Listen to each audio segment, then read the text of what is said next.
यहाँ इतनी रात में क्यों बुलाया तुमने? वहाँ पे भी सब बता सकते थे तुम। जनाब, लगता है कि आपको कंपनी का हाल मालूम नहीं है।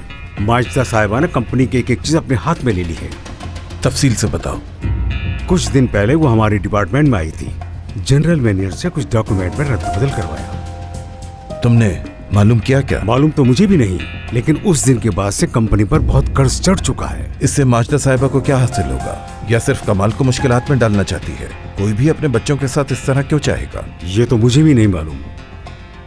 कुछ ना कुछ तो वो करना चाहती हैं। पता लगाना पड़ेगा, वरना मसला हल नहीं होगा।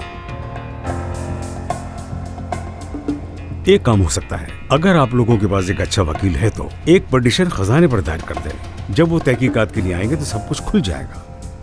ये एक हल है इसका। बिल्कुल पुरुमीद नहीं हो तुम।